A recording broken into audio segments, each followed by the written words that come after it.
ability to accept the things I cannot change, the courage to change the things I can, and the wisdom to know the difference. Amen.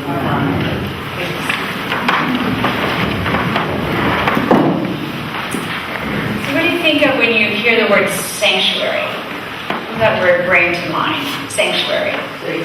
Safety. Okay. Peace. What? Good shepherd.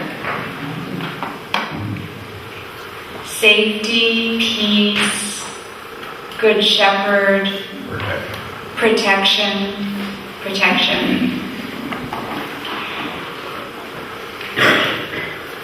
When you hear the word dining hall, or if you're in the military, mess hall, what does that bring to mind? What do you think of? Food. What? Community. Yeah. Friend, fellowship, eating around a table. Yeah. A feast. Okay. Good food. Yeah. Maybe not the mess hall, but Good Shepherd dining hall, yeah. So we've got sanctuary, dining hall, these two images. We have sanctuary, a place of rest, a place to kind of get away even from danger, right? To relax, to kind of come together and rest. And we have a dining hall, or a table, where you get fed, and presumably you get fed so then you can go out and play or do whatever else you're going to do. Play, work, get on with your life. One is a coming in, sanctuary, coming in, and dining is coming in order to go out. Now the reason I'm bringing up both of these images, sanctuary, or we call this a sanctuary, right? We can call it a church, but another name for a church is a sanctuary. But right in the middle of our sanctuary, the focal point of our sanctuary is a dining table. So we've got both of these things happening together right here. Jesus knew that he needed sanctuary and rest. He knew it, and he knew his disciples needed it. So in the gospel that we're going to hear next week, Jesus says to his disciples, come away. He says, come away to a deserted place by yourselves and rest a while. For so many were coming and going that they didn't even have any leisure to eat. So Jesus knows that we need sanctuary and we need rest. And we especially pay attention to that in summertime, right? With some vacation time, some getting away with your family time. Sanctuary. Jesus knew that he needed it, his disciples needed it, but lo and behold, what we will hear next week when they try to go get that sanctuary, they go to a deserted place, but the crowd just finds them there, meets up with them, finds them, and Jesus is again ministering. He's again working, teaching, healing, preaching. And he ends up feeding them as well. He ends up, the feeding of the 5,000 is what we'll hear next week. What we heard last week was also mission. They're out. This is the reason that they need rest and relaxation, that sanctuary, is because he has commissioned. He's healed. He's been healing a lot of people. He brings the Jairus' daughter back to life. And he commissions these disciples to go out and do what he's doing. Preaching, teaching, and healing. So he commissions all 12. He says, don't take a lot with you, travel light, go spread the word. So they're out doing that work of mission. What about this week? This week, we get this, this story about John the Baptist being beheaded. Now, he's been arrested. John, we heard way back in chapter 1. This is by the 6th chapter of Mark, but way back in chapter 1, before Jesus is really out doing his ministry, we hear a little half verse, John was arrested. John was arrested, and then the second half of that verse is, and Jesus began his ministry in Galilee. John was arrested. Now, back here, and now we're in chapter 6, in the midst of all this mission and ministry and healing and teaching and preaching and going out on mission and needing sanctuary and rest but not finding it. Right here we get this story of John the Baptist, of what happened to him after he was arrested.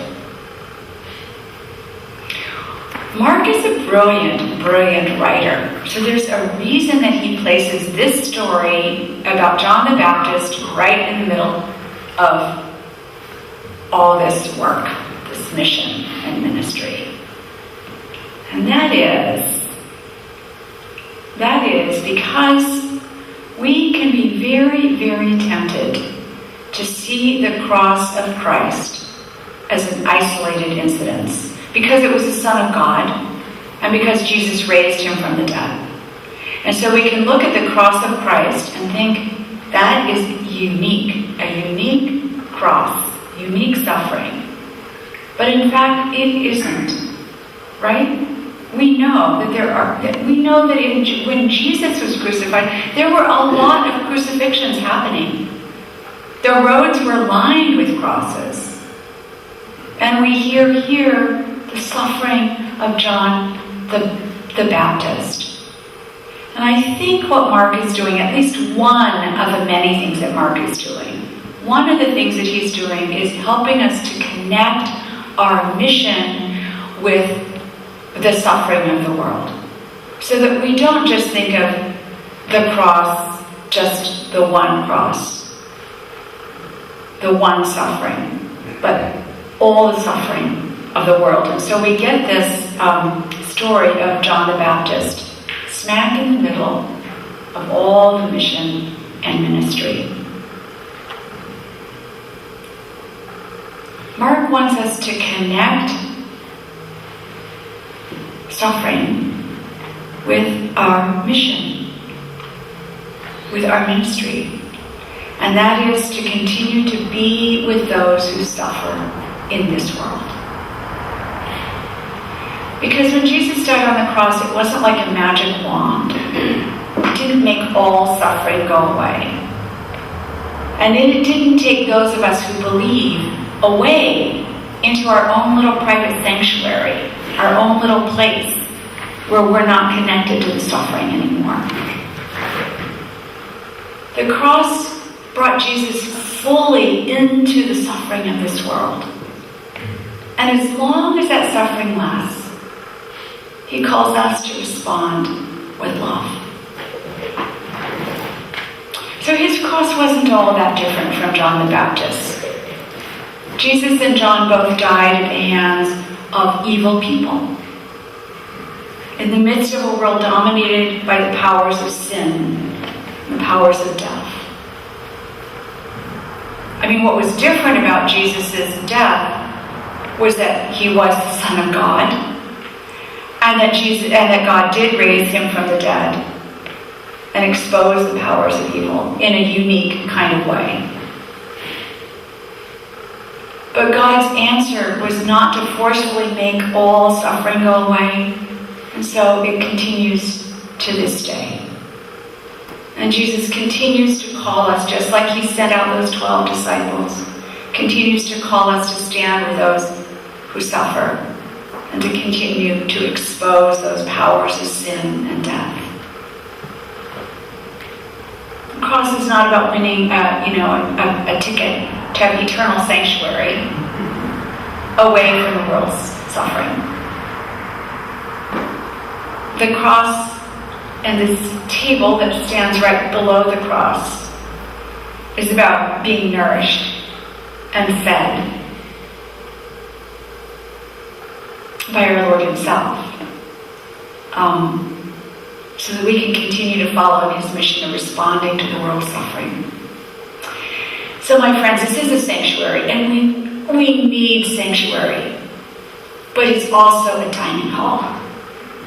It's also meant to feed us so that we can go out and continue in Jesus' mission. Now Now let me just point out in this story of John the Baptist one more person who suffers. And that is this little girl. This little girl, Herodias, who's called on, to dance. How many times do we, in all, like, I don't even want to connect this. I'm sorry. I shouldn't go in that way. But, it's lovely to watch children. They do perform for us, right? In wonderful ways. In this example, it is not a wonderful way. She is absolutely used. And Mark's word for her is not a young one. A young girl. We often think of her as being sexualized and objectified. His word is, she's a little girl. And she dances, The problem is that it is in front of a drunken party. A drunken party with men who are being entertained by her. And then her father making this rash promise that he then keeps. He doesn't have the courage and the insight to say, "Ooh, wait a minute, I made a big mistake." He goes ahead and keeps this cowardly promise that he's made. And she's used by her mother in her own intrigue of power and sex scandal and just the whole sin and death, right? And she's caught up in it.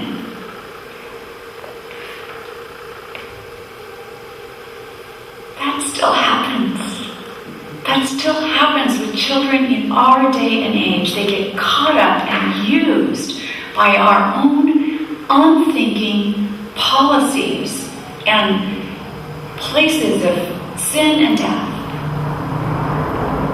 And our news is full of it, full of children who are being used in that kind of way. And we, my friends, continue to be fed and challenged to respond and expose the powers of sin and death and evil. Wherever that leads us, hopefully it will not lead us to our heavenly platter or to a cross. But we are fed and nourished here, below this cross, to continue to be Jesus' hands and feet, to continue to be his mission in the world. Now at the 8 o'clock, we were talking about this, and Cynthia, our deacon Cynthia, pointed out, reminded me that one of our prayers, our Eucharistic prayers, prayer C, says this in the center of it. And I'm going to end with this prayer. Deliver us, O Lord, from the presumption of coming to the table for solace only, and not for strength, for pardon only, and not for renewal. Let the grace of this sanctuary, let the grace of this table, let the grace of this Holy Communion make us one body, one Spirit in Christ, that we may worthily serve the world in his name. Amen.